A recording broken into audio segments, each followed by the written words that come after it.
ان الحمد للہ والصلاۃ والسلام علی رسول اللہ اما بعد۔ محترم ناظرین اور معزز سامعین، اسلام میڈیا کے پلیٹ فارم سے بندہ ناچیز حافظ ابو یحییٰ آپ کی خدمت میں حاضر ہے۔ مجھے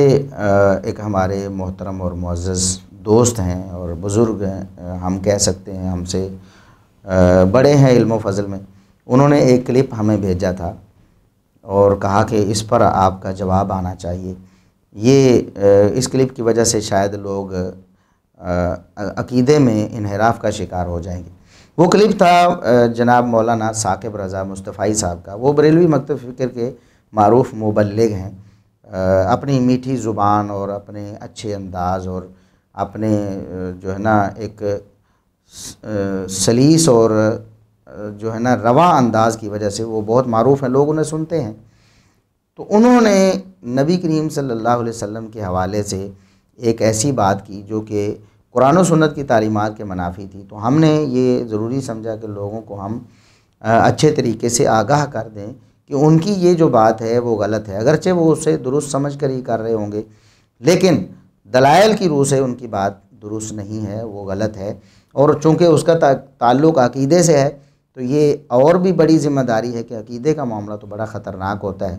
ہماری ذمہ داری ہے کہ ہم لوگوں کے عقیدے کی اصلاح کریں۔ انہوں نے قرآن کریم کی ایک آیت پڑھی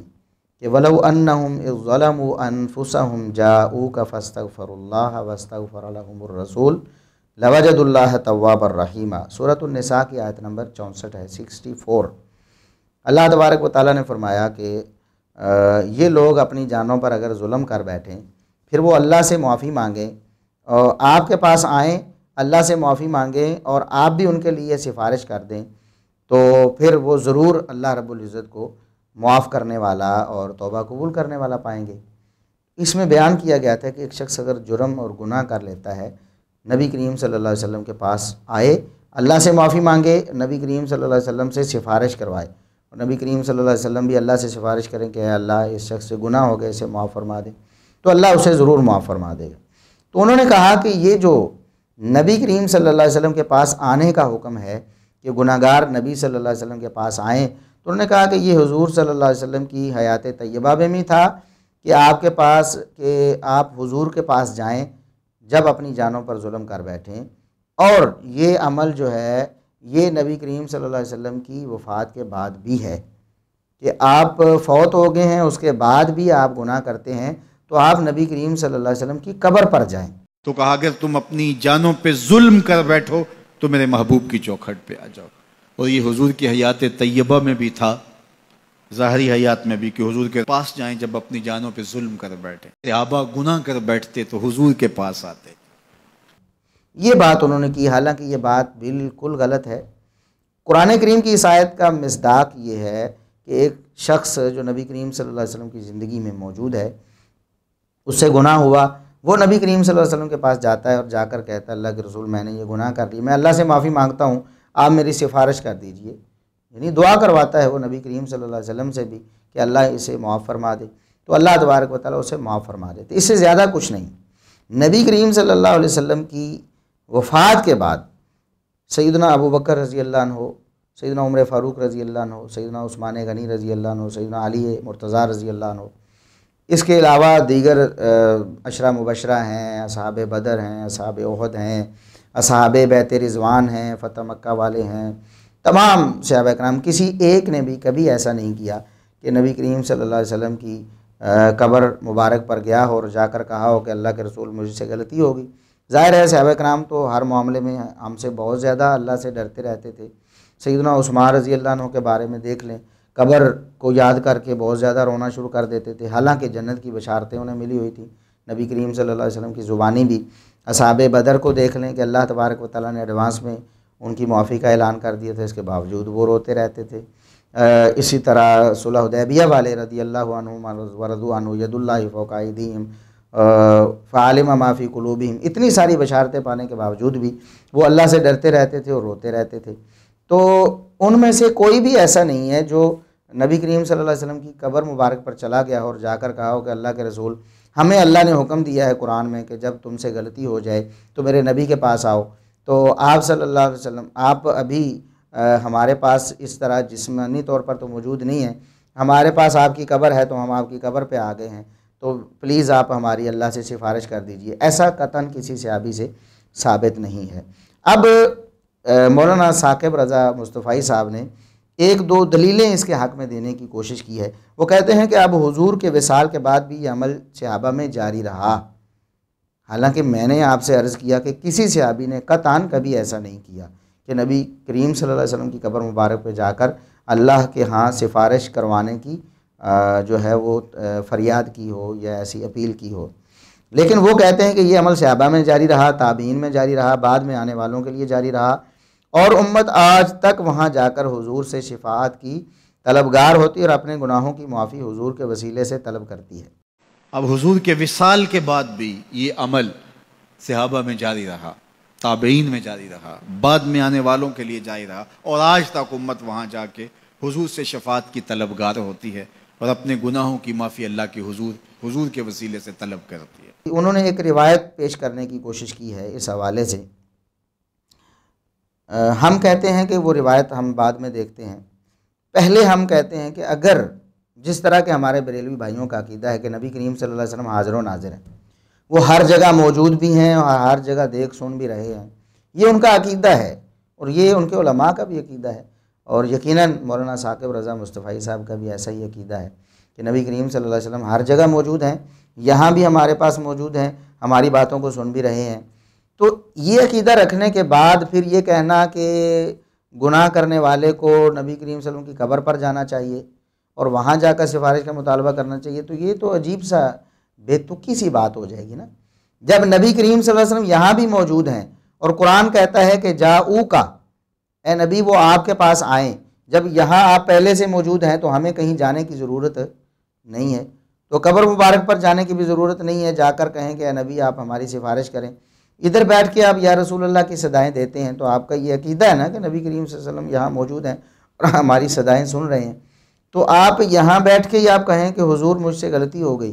اور پہلی بات تو یہ ہے کہ حضور دیکھ رہے ہیں اور آپ غلطی بھی کر رہے ہیں، تو دوسری بات یہ ہے کہ آپ یہی کہہ دیں کہ حضور مجھ سے غلطی ہوگی، آپ اللہ سے میرے لیے سفارش کر دیں، تو کافی ہو جائے گا، اس کے لیے قبر پہ جانے کی کیا ضرورت ہے؟ تو آپ کہیں کہ بعد میں بھی امت کے لوگ صحابہ قبر پہ جاتے رہے، تابعین قبر پہ جاتے رہے، اور پھر بعد والے لوگ آج تک وہاں جا کر حضور کی شفاعت کے طلبگار ہوتے ہیں، تو یہ بے تکی سی بات ہے، اور یہ میں پتہ نہیں کیوں مجھے بار بار یہ خیال آتا ہے کہ ہمارے بریلوی بھائی اگر تھوڑا سا غور کر لیں نا اپنے عقائد پر، تو انہیں پتہ چل جائے کہ یہ تو زمین و آسمان کا فرق ہے خود ہمارے اپنے ہی بعض عقائد میں۔ اب دیکھیں، ایک طرف سے وہ یہ نعتیں وغیرہ پڑھتے ہیں کہ ہوا کو کہتے ہیں کہ میرا سلام حضور تک پہنچا دیں، دوسری طرف یہ عقیدہ بھی ہے کہ حضور یہاں بھی موجود ہیں،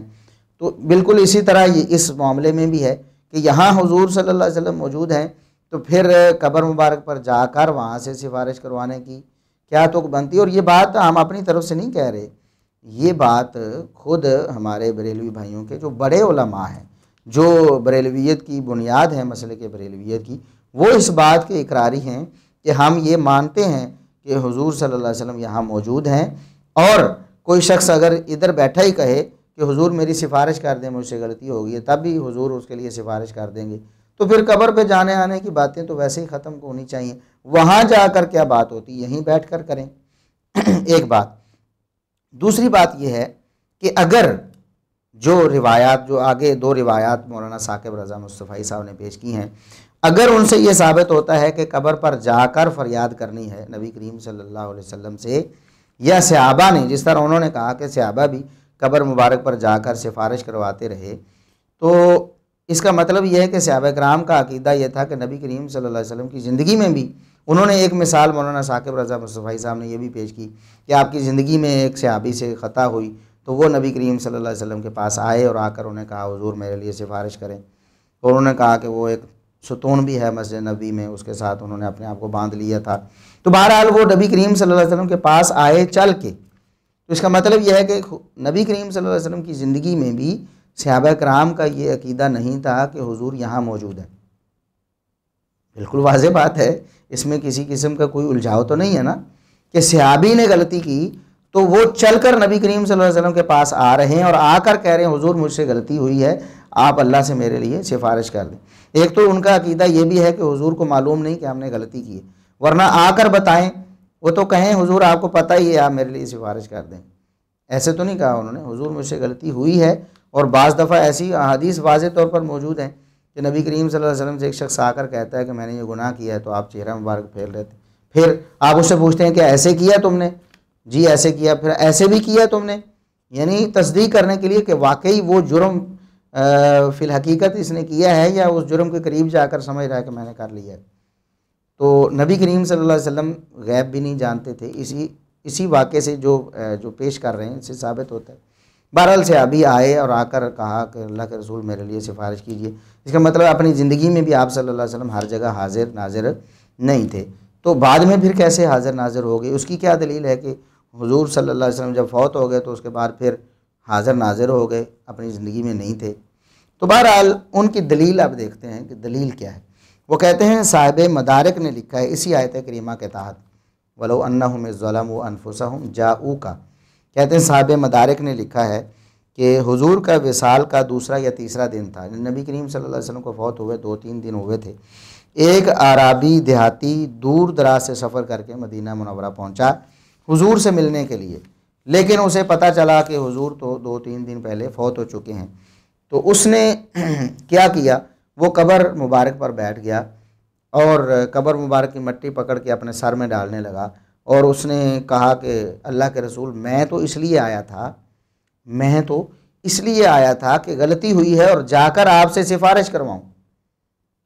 کرواؤں گا تو میری غلطی اللہ معاف کر دے گا۔ اب آیا ہوں تو مجھے پتہ چلا ہے کہ آپ تو دنیا سے چلے گئے ہیں، آپ فوت ہو گئے ہیں، اب میں کیا کروں؟ میں تو یہیں بیٹھا ہوں، میں نے تو اپنی غلطی معاف کروا کے ہی جانا ہے۔ صاحب مدارک نے لکھا اسی آیت کریمہ کے تحت کہ حضور کے وصال کا دوسرا یا تیسرا دن تھا،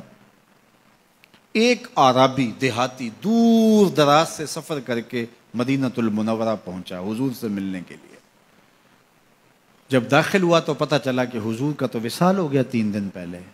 تو پھر اس پہ کیا گزری؟ اس نے رونا شروع کر دیا اور حضور کے روضے پہ آیا، قبر انور کی مٹی کو اپنے سر پہ ڈالتا اور کہتا حضور میں تو گناہوں کی بخشش کے لیے آیا تھا، اللہ کا کلام پڑھا تھا، اگر اپنی جانوں پہ ظلم کر بیٹھو تو محبوب کی چوکھٹ پہ آ جاؤ۔ مجھے یہاں آ کے پتہ چلا کہ آپ تو وصال کر گئے ہیں، تو میں تو نہیں جانا جب تک گناہوں کی مغفرت نہ ہو۔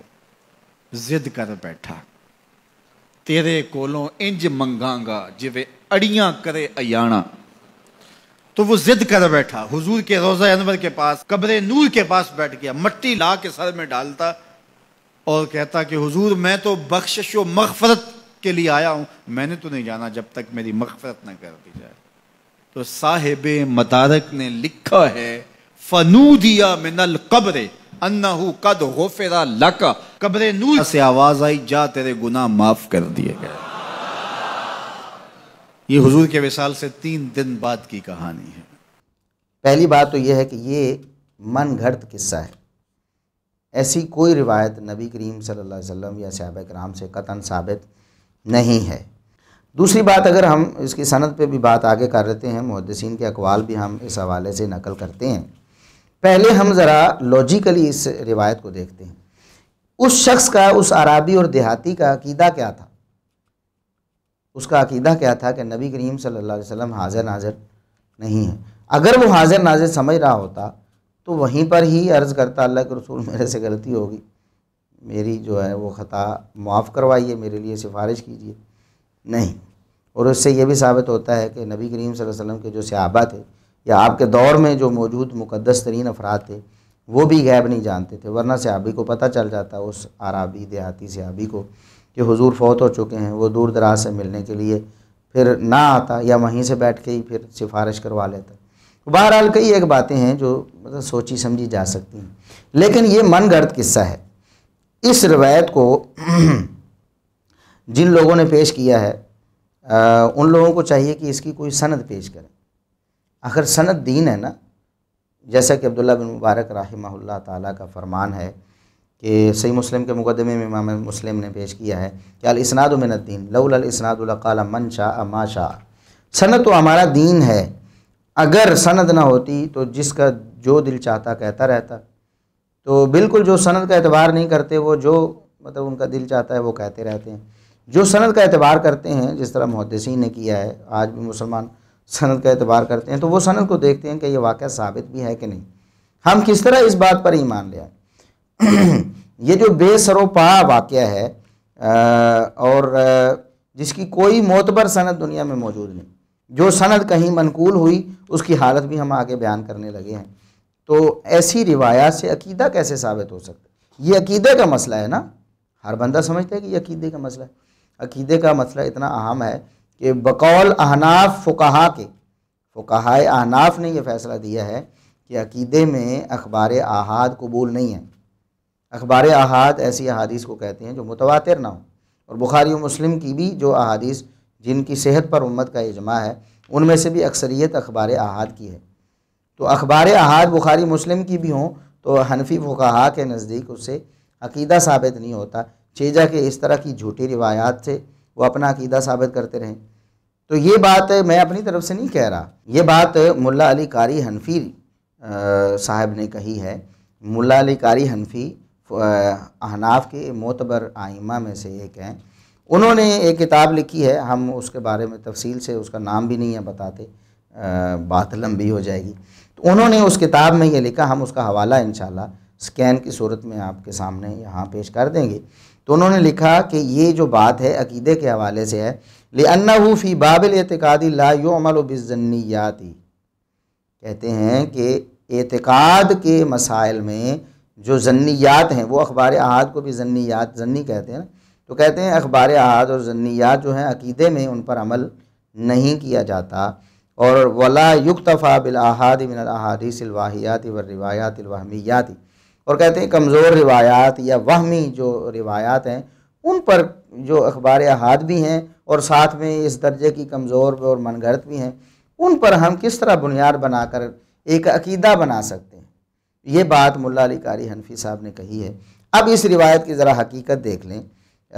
ایک امام گزرے ہیں، امام ابن عبد الہادی رحمہ اللہ تعالی، شیخ الاسلام ابن تیمیہ رحمہ اللہ تعالیٰ کے شاگردوں میں سے تھے. انہوں نے اس دور میں ایک شخص تھا سبکی نامی، اس کا رد کیا. وہ ایک ایسا شخص تھا جو عالم تھا لیکن اس کے عقائد خطرناک تھے، تو اس کا رد کیا علامہ ابن عبد الہادی رحمہ اللہ تعالیٰ نے. تو وہ فرماتے ہیں کہ اس کی ایک سند، بعض لوگ کہتے ہیں کہ یہ سند ہے، اگر ہم مان لیں کہ اس کی سند یہ ہے تو وہ کہتے ہیں کہ والجواب ان ھذا خبر منکر موضوع واثر مختلق مصنوع لا یصح الاعتماد علیہ. اگر مان لیا جائے کہ یہ اس کی سند ہے اور ہم اسی سند سے اس کو مان لیں کہ یہ واقعی روایت اسی سند سے ہے، تو کہتے ہیں کہ یہ منکر خبر ہے اور من گھڑت ہے اور یہ خود ساختہ اور بناوٹی ہے، کسی نے اپنی طرف سے بنائی ہے، اس پر اعتماد کیسے درست ہو سکتا ہے. وَإِسْنَادُهُ ظُلُمَاتٌ بَعْضُهَا فَوْقَ بَعْضٍ. اس کی سند ایسی ہے کہ اس کی کڑیاں اندھیرے ہی اندھیرے میں ہیں، یعنی اس میں مجہول اور جھوٹے راوی موجود ہیں. وہ کہتے ہیں کہ اس میں ایک راوی الحیثم نامی جو احمد بن الحیثم کا دادا ہے، کہتے ہیں کہ میرے خیال میں وہ ابن عدی الطائی ہے.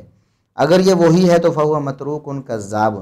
یہ تو متروک اور کذاب راوی ہے. یہ تو ابن عبد الہادی رحمہ اللہ کی بات ہے. ہم چلے آتے ہیں تھوڑے سے پیچھے، یہ تھوڑے ہمارے قریب زمانے میں ایک کتاب ہے کنز العمال، کنز العمال نامی کتاب ہے. تو اس میں جو اکثر ہمارے بھائی ایسی بے سروپا روایات یا جھوٹی یا کمزور روایات وہاں سے پیش کر کے اپنے عقیدے کے طور پر انہیں پیش کرتے ہیں کنز العمال. تو کنز العمال میں یہ روایت آئی، تو اس روایت کو درج کرنے کے بعد کنز العمال کے جو مصنف ہیں علامہ متقی ہندی، وہ کہتے ہیں کہ الحیثم ابن عدی الطائی متروک،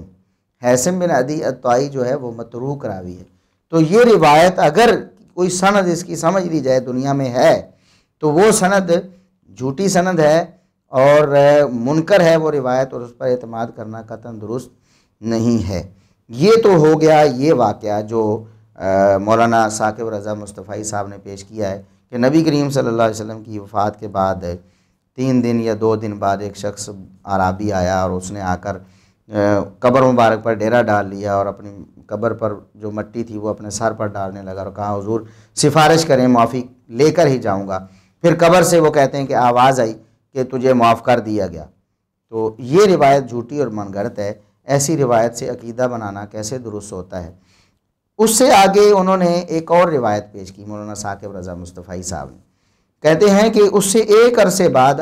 امام عتبی یا عتبی کہتے ہیں میں حضور کے روضے کے پاس بیٹھا ہوا تھا، ایک دیہاتی اور اس نے بھی فریادیں کی اور فریادیں کر کے چلا گیا، میں بیٹھا رہا، بیٹھے بیٹھے اونگ آ گئی، خواب میں حضور کی زیارت ہوئی، حضور نے فرمایا عتبی اٹھو اور اس عرابی کو تلاش کرو، جب مل جائے تو میری طرف سے جنت کی بشارت دے دو۔ پھر انہوں نے اس پر ایک شعر بھی پڑھا کہ سرکار کی دہلیز سے ہوتے ہوئے آؤ، یعنی جس نے معافی لینی گناہوں کی، نبی کریم صلی اللہ علیہ وسلم کی وفات کے بعد بھی آپ کی قبر پر آئے تب اسے معافی ملے گی۔ اور اس کے ایک عرصہ بعد امام عتبی کہتے ہیں میں حضور کے روضے کے پاس بیٹھا تھا اور ایک دیہاتی آیا اور اس نے بھی فریادیں کی اور فریادیں کر کے چلا گیا، اور میں بیٹھا تھا، بیٹھے بیٹھے اونگ آ گئی تو حضور کی زیارت خواب میں ہوئی اور آپ نے فرمایا اے عتبی اٹھو اور اس عرابی دیہاتی کو ڈھونڈو اور جب مل جائے میری طرف سے جنت کی بشارت دے دو۔ مجرم ہو تو منہ اشکوں سے دھوتے چلے آؤ، مجرم ہو تو منہ اشکوں سے دھوتے چلے آؤ، آؤ در تواب پہ روتے چلے آؤ۔ قرآن میں مذکور ہے بخشش کا طریقہ، سرکار کی دہلیز سے ہوتے چلے آؤ۔ کہا جرم کر بیٹھو تو محبوب کی چوکھٹ پہ آ جاؤ، پھر کیا ہوگا؟ لَوَجَدُ اللَّهَ تَوَّابًا رَحِيمًا۔ تم تو گناہوں کی معافی لینے آئے تھے لیکن محبوب کو ساتھ لے آئے ہو، لہٰذا وسیلہ حضور کا ڈالا ہے تو گناہ تو معاف ہوں گے ہی ہوں گے، اضافی رحمتیں بھی عطا کر دی جائیں گی۔ اللہ اکبر، کرم نوازیاں ہو جائیں گی۔ تو ان کے در پہ حاضری سعادت مند لوگوں کا عمل اور وظیفہ رہا ہے۔ یہ جو روایت ہے اس کی حقیقت اگر آپ دیکھیں تو یہ امام بہقی رحمۃ اللہ علیہ نے اپنی کتاب شعب الایمان میں اپنی سند سے پیش کی، اور محدثین سند اسی لیے پیش کرتے تھے تاکہ آپ کو پتہ چلے کہ یہ جو روایت پیش کی جا رہی ہے اس کو بیان کرنے والے کون ہیں، کیا اس پر اعتماد کرنا درست ہے یا نہیں۔ اگر روایتیں ساری ان کے نزدیک صحیح ہوتی یا اس پر عقیدہ و عمل کی بنیاد سب پر رکھنی ہوتی تو سندوں کو ویسے ہی حذف کر دیتے اور کہتے کہ یہ دیکھیں ہمارا عقیدہ اور ہمارا عمل ہے۔ نہیں، انہوں نے سند پیش کی ہے، اور سند جو پیش کی ہے اس میں محمد بن روح بن یزید البصری اور اسی طرح عمر بن محمد بن عمر بن الحسین اور اسی طرح ابو حرب الہلالی، یہ تینوں راوی ایسے ہیں جن کے بارے میں کوئی پتہ نہیں کہ یہ کون ہے۔ دیکھیں کہ کسی حدیث کو قبول کرنے کے لیے ضروری ہے کہ اس کے راوی عادل اور ضابط ہوں، ان کا کردار بھی اجلا اور نکھرا ہو آپ کے سامنے، پوری دنیا کے سامنے، اور ان کا حافظہ بھی مضبوط ہو، تب آپ ان کی روایت قبول کر سکتے ہیں۔ ان کے تو نہ عقیدے کا پتہ، نہ ایمان کا پتہ، نہ ان کے کردار کا پتہ اور نہ ان کے حافظے کا پتہ۔ تین بندے ہیں، کوئی ایک نہیں ہے، تینوں کے حالات ہی نہیں پتہ کہ یہ کون تھے۔ اور اس سے آگے بھی یزید الرقاشی ایک راوی ہے، وہ ضعیف ہے، محدثین کہتے ہیں کہ یہ قابل اعتماد نہیں، اس کی حدیثیں جو بیان کردہ ہیں وہ ان سے آپ حجت اور دلیل نہیں لے سکتے۔ تو یہ حال ہے اس روایت کا۔ اور امام ابن عبد الحادی رحمۃ اللہ علیہ نے الصارم المنکی میں جب علامہ سبکی کا رد کیا تو وہاں واضح طور پر لکھ دی کہ وَهَذِهِ الْحِكَایَةُ الَّتِي ذَكَرَهَا بَعْضُهُمْ يَرْوِيهَا عَنِ الْعُتْبِيِّ بِلَا إِسْنَادٍ۔ یہ جو روایت عتبی سے عموماً پیش کی جاتی ہے بغیر سند کے پیش کی جاتی ہے۔ وَبَعْضُهُمْ يَرْوِيهَا عن محمد بن حرب الہلالی، بعض نے محمد بن حرب الہلالی سے، اور بعض نے محمد بن حرب عن ابی الحسن الزعفرانی سے، اور بعض نے کسی طرح بھی پیش کی۔ کہتے ہیں کہ شعب الایمان میں اس کی جو سند آئی ہے وہ تو اندھیرے ہی اندھیرے ہیں کہ وہ کیسے تھے۔ پھر انہوں نے اس کے بارے میں آنڈ میں کہا کہ ولا یصلح الاحتجاج بمثل هذه الحکایہ، ایسی حکایت قابل حجت کیسے ہو، اس کو دلیل کیسے بنایا جا سکتا ہے، اور خصوصاً عقیدے میں جو احناف کے نزدیک خبر واحد جو ثابت ہو، اس کی تمام شرطیں صحت کی پوری ہوں، تب بھی وہ حجت نہیں ہوتی، کہ ایسی جھوٹی من گھڑت اور ضعیف روایت جس کو محدثین نے رد کر کے کوڑے کی ٹوکری میں پھینکا ہے، اس کو یہ لوگ جھاڑ پھونچ کر پھر عقیدہ و عمل بنانے کی کوشش کر رہے ہیں۔ تو اللہ تبارک و تعالیٰ سے ہمیں دعا کرنی چاہیے کہ اللہ تبارک و تعالیٰ ہمیں اپنا عقیدہ ہمیشہ کتاب و سنت پر، قرآن کریم پر اور صحیح احادیث پر استوار کرنے کی توفیق عطا فرمائے۔ یہاں پر ایک میں اطلاع کے لیے اور تھوڑا آپ کی معلومات میں اضافے کے لیے بتاتا چلوں کہ یہ جو عقیدہ ہے کہ نبی کریم صلی اللہ علیہ وسلم کی وفات کے بعد بھی آپ کی قبر پہ جا کے آپ سے سفارش کروائی جا سکتی ہے، بلکہ کروانی چاہیے ہر گناہ گار کو، کیونکہ اللہ نے فرمایا ہے کہ آپ کے پاس آنا چاہیے انہیں۔ وہ کہتے ہیں کہ آپ کے پاس آنا دنیا میں آپ کی زندگی میں آپ کے پاس آپ کی مسجد میں یا آپ کے گھر میں حاضر ہونا تھا، آپ کی وفات کے بعد آپ کی قبر پہ حاضر ہونا ہے۔ یہ صرف ہمارے بریلوی بھائیوں کا عقیدہ نہیں ہے، یہ ہمارے دیوبندی بھائیوں کا بھی عقیدہ ہے۔ یعنی یہ سارے معاملات اور عقیدے کی جو یہ خطرناک لغزش ہے، یہ ہمارے دیوبندی بھائیوں کو بھی لگی ہوئی ہے۔ اس حوالے سے ہم ایک دو عبارتیں پیش کرتے ہیں۔ دارالعلوم دیوبند کے بانی جناب محمد قاسم نانوتوی صاحب، جو کہ سید الطائفہ بھی کہتے ہیں قاسم نانوتوی صاحب کو، ہمارے دیوبندی بھائی، وہ اسی آیت کریمہ کو ذکر کر کے لکھتے ہیں، کہتے ہیں اس میں کسی کی تخصیص نہیں، آپ کے ہم اثر ہوں یا بعد کے امتی ہوں، کہتے ہیں سب آپ کے پاس آئیں گے سفارش کروانے کے لیے، اور تخصیص ہو تو کیوں کر ہو، آپ کا وجود تربیت تمام امت کے لیے یکساں رحمت ہے کہ پچھلے امتیوں کا آپ کی خدمت میں آنا اور استغفار کرنا اور کرانا جب ہی متصور ہے کہ قبر میں زندہ ہوں۔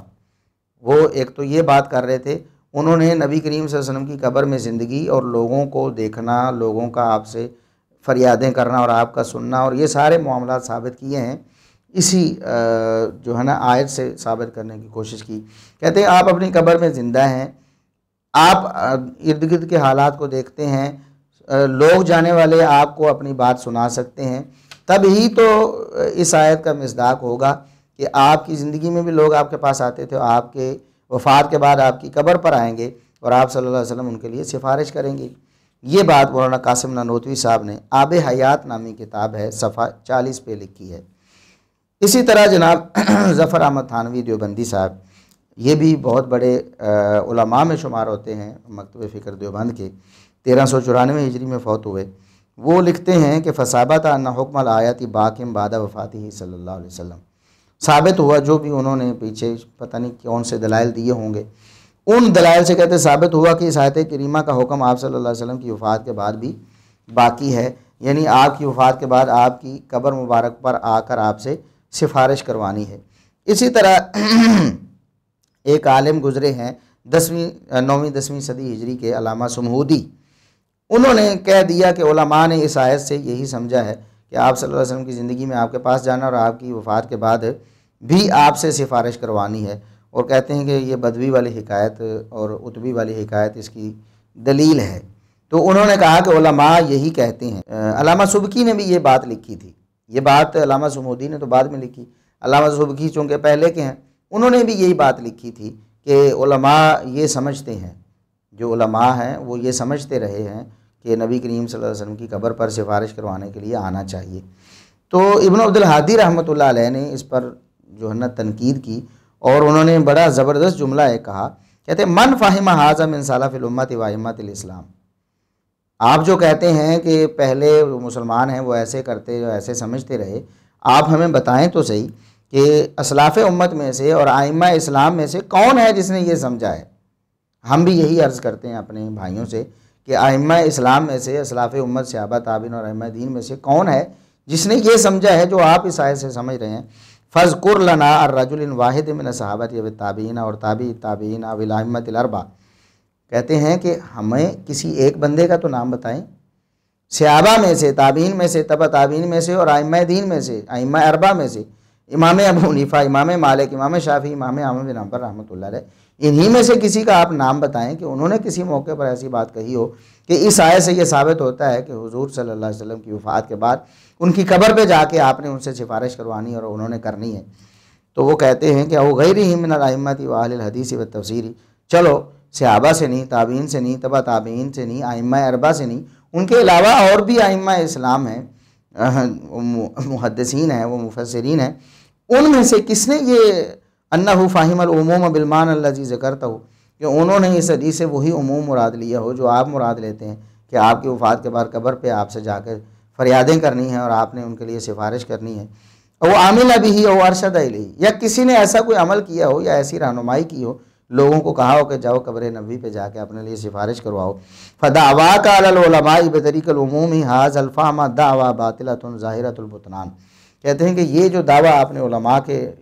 جو ذمہ لگا دیے کر دیا کہ یہ علماء ایسے ہی سمجھتے تھے، کہتے ہیں کہ یہ واضح طور پر باطل اور جھوٹا دعویٰ ہے۔ علماء امت میں سے، صحابہ تابعین تبع تابعین اور ائمہ دین میں سے کسی سے ایسا قطعاً کچھ بھی ثابت نہیں، اور یہی وجہ یہ ہے کہ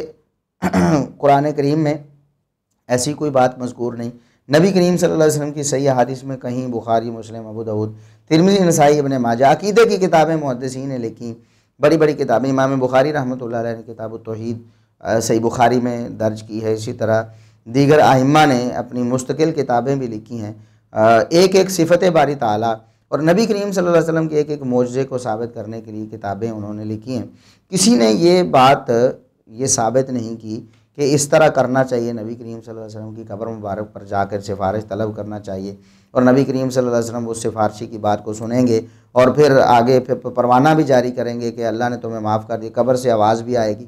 ایسی آواز آنی ہوتی تو ابو بکر و عمر، عثمان و علی رضی اللہ عنہم کے لیے آتی۔ اور پھر ہم یہاں عرض یہ کرتے ہیں، ایک اور بات بھی ہے، ویری سمپل، بڑی آسان اور سادہ سی بات ہے کہ صرف یہی نہیں کہ نبی کریم صلی اللہ علیہ وسلم کے پاس سفارش کے لیے آنا تھا اپنی زندگی میں غلطی کرنے کے بعد، بلکہ اگر انہی آیات کے سیاق میں آگے بھی کچھ آیات اگر آپ پڑھ لیں اور پیچھے بھی پڑھ لیں تو انہی آیات میں اللہ تبارک و تعالیٰ نے فرمایا کہ جب ان میں اختلاف ہو جائے تو پھر اس اختلاف کو تم اللہ اور اس کے رسول صلی اللہ علیہ وسلم کی طرف لوٹاؤ، اختلاف کو اللہ اور رسول صلی اللہ علیہ وسلم کی طرف لوٹاؤ۔ تو اختلاف کو اللہ اور اس کے رسول صلی اللہ علیہ وسلم کی طرف لوٹانا، اللہ کی طرف لوٹانا یعنی کتاب اللہ کی طرف رجوع کرنا، نبی کریم صلی اللہ علیہ وسلم کی طرف لوٹانا آپ کی زندگی میں آپ کے پاس جا کر، اور آپ صلی اللہ علیہ وسلم کی وفات کے بعد کیا ہے کہ آپ کی قبر پہ جا کر اختلاف پیش کرنا ہے کہ حضور ہمارے اختلاف کا حل کیجیے، نہیں نا۔ اسی طرح انہی آیات کے سیاق میں اللہ تبارک و تعالیٰ نے یہ بات ارشاد فرمائی کہ جب انہیں نبی کریم صلی اللہ علیہ وسلم کی طرف بلایا جاتا ہے تو وہ جو منافقین ہیں وہ نبی کریم صلی اللہ علیہ وسلم کے پاس فیصلے کے لیے جانا جو ہے وہ پسند نہیں کرتے۔ اسی طرح دوسری آیت میں اللہ تبارک و تعالیٰ نے یہ ارشاد فرمایا کہ اگر یہ لوگ آپ کو اپنے فیصلوں میں حاکم نہ مان لیں، آپ کے پاس آ کے فیصلہ نہ کروائیں، تو اس کا مطلب یہ ہے کہ یہ مومن نہیں ہے۔ تو اس آیت کا تقاضا یہ ہے کہ صرف سفارش کے لیے نہیں بلکہ نبی کریم صلی اللہ علیہ وسلم کے پاس فیصلہ کروانے بھی جانا ہے، اور جو فیصلہ کروانے نہیں جاتا قرآن نے کہا کہ وہ منافق ہے۔ تو پھر اگر اس آیت میں عموم ہے تو اس آیت میں عموم کیوں نہیں ہے؟ اگر اس آیت میں قبر پر جا کر سفارش کروانے کا عموم ہے تو ان آیات میں نبی کریم صلی اللہ علیہ وسلم کی قبر پر جا کے فیصلہ کروانے کا عموم کیوں نہیں ہے؟ اگر قبر پہ جا کر سفارش کروانے سے آواز آ سکتی ہے کہ اللہ نے تمہیں معاف کر دیا ہے، تو قبر پہ جا کے فیصلہ کروانے سے بھی کہ حضور ہمارے درمیان اختلاف ہو گیا فیصلہ کیجئے، تو قبر سے آواز آ سکتی ہے کہ تم میں سے فلاں صحیح ہے اور فلاں غلط ہے۔ تو قرآن کریم کی ایک ہی سیاق میں ایک ہی صورت میں جو آیات ہیں، بعض کو آپ نے عموم پر رکھ لیا کہ آپ کی وفات کے بعد بھی ان میں عموم ہے، اور بعض کو آپ نے چھوڑ دیا کہ ان میں عموم نہیں ہے۔ یہ کیسی مطلب عقل مندی ہے؟ تو اللہ تبارک و تعالی ہمیں قرآن و سنت کے مطابق اپنے عقائد و اعمال کو بنانے کی اور کتاب و سنت پر ہی عمل کرنے کی توفیق عطا فرمائے۔ وآخر دعوانا ان الحمد للہ رب العالمین۔